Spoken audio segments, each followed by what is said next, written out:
ലോകം മുഴുവൻ അമ്പരന്നൊരു കാഴ്ച നമ്മൾ ഇന്നലെയൊക്കെ കണ്ടതാണ്. ആ കാഴ്ചയെക്കുറിച്ചാണ് ഇന്ന് നമുക്ക് സംസാരിക്കാനുള്ളത്. അതായത് മോദിക്കെതിരെ സംസാരിക്കുന്നവർ പോലും അസ്വാരസ്യങ്ങൾ ഉണ്ടാക്കുന്നവർ പോലും അതൊക്കെ മാറ്റിവെച്ചുകൊണ്ട് ആ കാഴ്ചയെ അമ്പരപ്പോടെ ആ ദൃശ്യങ്ങളെ കാണുന്ന ഒരു കാഴ്ചയാണ് നമ്മളൊക്കെ കണ്ടത്.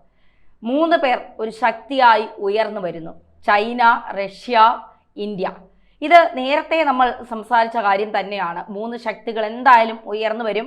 ഒരു പക്ഷേ ബ്രിക്സ് രൂപപ്പെടുത്തുന്ന ഒരു കറൻസി പോലും ഉണ്ടാകാൻ സാധ്യതയുണ്ട് എന്നുള്ള കാര്യങ്ങൾ. അത്രമാത്രം ദൃഢമായിരിക്കുകയാണ് റഷ്യയും ഇന്ത്യയും ചൈനയും തമ്മിലുള്ള ബന്ധം. സത്യത്തിൽ താരിഫ് 50% ഉയർത്തിയതോടുകൂടി പണി കിട്ടിയത് ഇന്ത്യക്കല്ല, അമേരിക്കയ്ക്ക് തന്നെയാണ്. അമേരിക്ക ആരൊക്കെ ഒന്നാവരുത് എന്ന് ചിന്തിച്ചുവോ അവരൊക്കെ ഒന്നായ കാഴ്ചയാണ് കഴിഞ്ഞ ദിവസം ടീജിയാങ്ങിൽ നമ്മളൊക്കെ കണ്ടത്. എന്ത് ബുദ്ധിപൂർവ്വം, എന്ത് ബ്രില്യൻസ് ആയിട്ടാണ് മോദി ഓരോ കാര്യങ്ങളെയും കൈകാര്യം ചെയ്തത് എന്നുള്ളതാണ്. സത്യത്തിൽ ഇങ്ങനെ ഒരു പ്രധാനമന്ത്രി ഇതിനു മുൻപ് ഇന്ത്യക്ക് ഉണ്ടായിട്ടുണ്ടോ എന്ന് ചോദിച്ചാൽ നിസ്സംശയം പറയാം, ഇല്ല എന്ന് തന്നെയാണ്.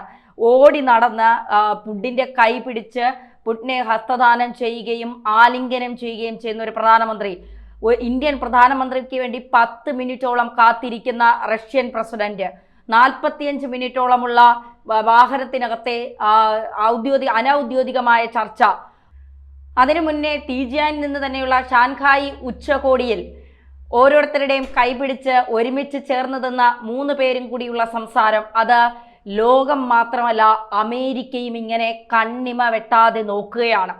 അമേരിക്കയുടെ സ്റ്റേറ്റ് സെക്രട്ടറി മാർക്കോ റൂബിയോ പറഞ്ഞിരിക്കുന്നത് 21ാം നൂറ്റാണ്ടിലേക്ക് കൈപിടിക്കേണ്ടത് ഇന്ത്യയും അമേരിക്കയുമാണ്. നമുക്കൊന്നിച്ചുയരങ്ങളിലേക്ക് പറക്കാം. നിങ്ങളുടെ സാന്നിധ്യം ഞങ്ങൾ ആഗ്രഹിക്കുന്നു. നിങ്ങൾ ഞങ്ങളോടൊപ്പം തന്നെ നിൽക്കണം. ഈ പറയുന്നത് ട്രംപിൻ്റെ കൂടി വാക്കുകളാകണം. കാരണം താരിഫ് പിൻവലിക്കുമെന്നുള്ള കാര്യത്തിൽ ഒരു സംശയവും വേണ്ട. ഈ 3 ശക്തികൾ ഒന്നിച്ച് വളർന്നാൽ ലോക പോലീസായ അമേരിക്കയ്ക്ക് പോലും ഒരുപക്ഷെ അത് പിടിച്ചു നിൽക്കാൻ കഴിയാത്ത രീതിയിലേക്ക് മാറും എന്നുള്ളതാണ് ഒരു യാഥാർത്ഥ്യം. അതായത് അമേരിക്കൻ പ്രസിഡന്റും അമേരിക്കൻ ഭരണകൂടവും യൂറോപ്യൻ യൂണിയനോട് ഇന്ത്യക്കെതിരെ താരിഫ് ചുമത്താൻ വേണ്ടി ആവശ്യപ്പെട്ടു. അമേരിക്ക 50% താരിഫാണ് ചുമത്തിയത്. ഇന്ത്യൻ പ്രോഡക്റ്റുകൾക്ക് മേൽ താരിഫ് ചുമത്താൻ വേണ്ടി ആവശ്യപ്പെട്ടു. അതോടൊപ്പം തന്നെ ഇന്ത്യയിൽ നിന്ന് എണ്ണയും അത്തരം ഉൽപ്പന്നങ്ങളും വാങ്ങുന്നത് അവസാനിപ്പിക്കാൻ യൂറോപ്യൻ യൂണിയനോട് അമേരിക്ക ആവശ്യപ്പെട്ടു. ഒരുപക്ഷെ അമേരിക്കയുടെ സമ്മർദ്ദത്തെ തുടർന്നായിരിക്കാം റഷ്യൻ കമ്പനിക്ക് 40%-ലധികം ഷെയറുള്ള ഇന്ത്യയിലെ ഒരു എണ്ണ ശുദ്ധീകരണശാലയെ യൂറോപ്യൻ യൂണിയൻ വിലക്കുകയുണ്ടായി. പിന്നീട് ആ കമ്പനി എണ്ണ ചൈനയിലേക്ക് സപ്ലൈ ചെയ്യുന്നു എന്നാണ് കേൾക്കുന്നത്. അതിൻ്റെ സത്യാവസ്ഥ എത്രത്തോളം ഉണ്ട് എന്ന് നമുക്കറിയില്ല. ഇന്ത്യയുടെ പ്രധാനമന്ത്രി നരേന്ദ്രമോദിയുടെ ദീർഘവീക്ഷണമാണ് ഇപ്പോൾ നമ്മൾ കാണുന്ന എല്ലാ കാര്യങ്ങൾക്കും തുടക്കമെന്നുള്ളത്. അതായത് നമ്മൾ ഫ്രാൻസുമായി കൂടുതൽ അടുക്കുന്നു. അതായത് ഫ്രാൻസ്, ജർമ്മനി, ബ്രിട്ടനുമൊക്കെ പ്രധാന ശക്തികളാണ് എന്നുള്ളത് സത്യമാണ്. യൂറോപ്യൻ യൂണിയൻ്റെ അകത്ത് ഇന്ന് ബ്രിട്ടൻ ഇല്ല. അപ്പോൾ യൂറോപ്യൻ യൂണിയനിൽ ഏറ്റവും പവർഫുൾ ആയിട്ടുള്ള ഒരു രാജ്യമാണ് ഫ്രാൻസ്. ഇന്ത്യയുടെ ഏറ്റവും അടുത്ത ചങ്ക് കൂടിയാണ് ഈ ഫ്രാൻസ് എന്ന് പറയുന്നത്. ഇന്ത്യയുടെ ഡിഫൻസ് പാർട്ട്ണറാണ് ഫ്രാൻസ് എന്ന് പറയുന്നത്. നമ്മൾ എഞ്ചിൻ നിർമ്മിക്കാൻ പോകുന്നത് ഫ്രാൻസുമായിട്ടാണ്. അതായത് നമ്മൾ ഈ ആയുധങ്ങളൊക്കെ വാങ്ങുന്നത് റഷ്യയുമായിട്ടാണ്. നമ്മൾ കരാറൊക്കെ ഉണ്ടാക്കിയിരിക്കുന്നതെങ്കിലും നമ്മൾ ആയുധങ്ങൾ വാങ്ങുന്നത് റഷ്യയിൽ നിന്നാണെങ്കിലും നമ്മൾ കൂടുതൽ ആയുധങ്ങൾ അല്ലെങ്കിൽ നമ്മുടെ ഒരു ഡിഫൻസ് പാർട്ട്ണറായി നമ്മൾ കരുതിയിരിക്കുന്നത് ഫ്രാൻസിനെയാണ്. ഫ്രാൻസിന് ഇന്ത്യയുടെ താല്പര്യവുമുണ്ട്, ഇന്ത്യയെ ഒപ്പം ചേർത്ത് നിർത്താനുള്ള ആഗ്രഹവുമുണ്ട്. അതുകൊണ്ട് തന്നെ ഫ്രാൻസുമായി കൂടുതൽ കരാറുകൾ നമ്മൾ ഉണ്ടാക്കാൻ പോകുന്നു, കൂടുതൽ ബന്ധങ്ങൾ നമ്മൾ സ്ഥാപിക്കാൻ പോകുന്നു. അങ്ങനെ നോക്കുമ്പോൾ China, Britain, France, Japan, Russia, അങ്ങനെ ഒരുപാട് രാജ്യങ്ങളുമായി ഇന്ത്യ കൂടുതൽ അടുക്കുന്നു, കൂടുതൽ ബന്ധം സ്ഥാപിക്കുന്നു. നമ്മളുടെ വിപണികൾ കൂടുതൽ വലുതാകുന്നു. അപ്പോൾ ഇതൊക്കെ നരേന്ദ്രമോദി എന്ന് പറയുന്ന ഇന്ത്യൻ പ്രധാനമന്ത്രിയുടെ ദീർഘവീക്ഷണമാണ്. കാരണം എപ്പോഴെങ്കിലും അമേരിക്ക പണി തന്നാൽ ഉറപ്പാണ് പണി തരുമെന്നുള്ളത്. ഇപ്പോൾ അമേരിക്ക എപ്പോഴെങ്കിലും പണി തന്നാൽ ആ പണിക്ക് മേൽ ഒരു തിരിച്ചുപണി നടത്തുക എന്നുള്ളത് നമ്മൾ എപ്പോഴും ചിന്തിക്കേണ്ട ഒരു കാര്യം ആയി തന്നെയാണ് അമേരിക്ക കാണുന്നത്. അതുകൊണ്ട് തന്നെ ഈ കാര്യങ്ങളെക്കുറിച്ച്, ഈ താരിഫ് ഉയർത്തുന്നതിന് മുൻപ് എല്ലാ രാജ്യങ്ങളുമായുള്ള ഒരു സൗഹൃദം ഇന്ത്യ തുടങ്ങി വച്ചിരുന്നു. ആ സൗഹൃദത്തിൻ്റെ വലിയ ക്ലൈമാക്സ് ആണ് കഴിഞ്ഞ ദിവസം ടീജിയാങ്ങിൽ നമ്മൾ കണ്ടത്. ചൈനയൊക്കെ ഇന്ത്യയെ സ്വീകരിക്കുന്ന രീതി, അത് മാത്രമല്ല പാകിസ്ഥാൻ പ്രധാനമന്ത്രിയെ സഭയിലിരുത്തിക്കൊണ്ട് ഇന്ത്യ പറയുന്നതാണ്, മനസാക്ഷിക്ക് പോലും നിരക്കാത്ത കാര്യമാണ് ഭീകരർ ഇന്ത്യൻ മണ്ണിൽ വന്ന് ചെയ്തത്. മതം ചോദിച്ചുകൊണ്ട് ഇന്ത്യൻ മണ്ണിൽ വന്ന ഇന്ത്യയിലെ ഓരോ ജീവനെയും എടുത്ത ഭീകരവാദികളെ വെറുതെ വിടില്ല. ഭീകരവാദികളെ പിന്തുണയ്ക്കുന്ന ഒരു രാജ്യത്തോടും ഇന്ത്യക്ക് കൂട്ടില്ല. അങ്ങനെ ഒരു പ്രമേയമാണ് ഇന്ത്യ ഷാൻഹായ് ഉച്ചകോടിയിൽ അവതരിപ്പിച്ചത്. ആ പ്രമേയം മറ്റു രാജ്യങ്ങളടക്കം അംഗീകരിച്ചു എന്നുള്ളതാണ്. ഒന്ന് ആലോചിച്ച് നോക്കുകുത്തിയായി.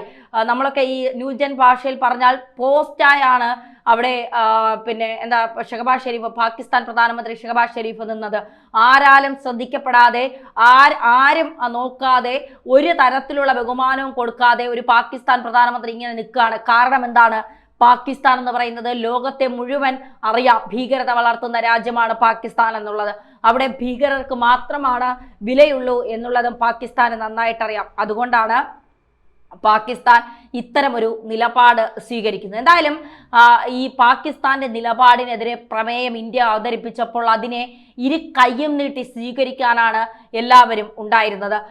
ഈ പ്രമേയത്തെ ഞങ്ങൾ ഒരുമിച്ച് പിന്തുണയ്ക്കുന്നു എന്നുള്ള ഒരു തീരുമാനം, ഒരു നിലപാടാണ് പുറത്തു വന്നത് എന്നുള്ളതാണ് യാഥാർത്ഥ്യം. നമുക്കൊക്കെ മനസ്സിലാക്കാൻ സാധിക്കും എന്താണ് ഈ ഇന്ത്യ ഇത്തരത്തിൽ ഒരു വലിയ കെട്ടിപ്പടിക്കലിന് തയ്യാറാകുന്നത് എന്ന് ചോദിച്ചാൽ, നാളെ എപ്പോഴെങ്കിലും ഇന്ത്യക്ക് ഒരു സാമ്പത്തിക പ്രതിസന്ധി വന്നാൽ, അങ്ങനെ ഒരു സാമ്പത്തിക പ്രതിസന്ധി എന്ന് വെച്ചാൽ ഇതുപോലെ താരിഫോ വ്യാപാര യുദ്ധമോ ഏതെങ്കിലും തരത്തിൽ ഇന്ത്യയെ തകർക്കാൻ അങ്ങനെ മാത്രമേ കഴിയൂ. ഏതെങ്കിലും തരത്തിലൊരു പ്രതിസന്ധി നമുക്കുണ്ടായാൽ ആ പ്രതിസന്ധിയെ മറികടക്കാൻ നമ്മൾ എന്ത് ചെയ്യണം? അതാണ് ഇന്ത്യ ചിന്തിക്കുന്നത്. ഇപ്പോൾ ഏറ്റവും ഒടുവിൽ ബ്രിട്ടനുമായിട്ട് സ്വതന്ത്ര വ്യാപാര കരാർ ഒപ്പിട്ടുകൊണ്ട് ചരിത്രപരമായ ഒരു തീരുമാനം കൂടി ഇന്ത്യ എടുത്തിരിക്കുകയാണ്. അതായത് എന്നേക്കുമായി അടച്ചത് അമേരിക്കയുടെ സമ്മർദ്ദത്തിന് കിട്ടിയ അടിക്കാണ്. അതായത് അമേരിക്ക സമ്മർദ്ദം ചെലുത്തിയാലൊന്നും ഇന്ത്യ അങ്ങനെ നിൽക്കില്ല എന്നുള്ളതിന് ഏറ്റവും വലിയ അടിയാണ് കിട്ടിയിരിക്കുന്നത്. അതേസമയത്ത് നമ്മൾ ഫ്രാൻസുമായിട്ട് ഡിഫൻസ് പാർട്ണർഷിപ്പ് ബിൽഡ് ചെയ്യുകയും ചെയ്തുകൊണ്ട് യൂറോപ്യൻ ഭൂഖണ്ഡത്തിലെ പ്രധാനപ്പെട്ട 2 ശക്തികൾ, ആണവായുധങ്ങൾ ഉൾപ്പെടെ 2 ശക്തികളെ നമ്മൾ കൂടെ നിർത്തിയിട്ടുണ്ട്. ഇനി മൂന്നാമത്തേതെന്ന് പറയുന്നത് ഇറ്റലിയാണ്.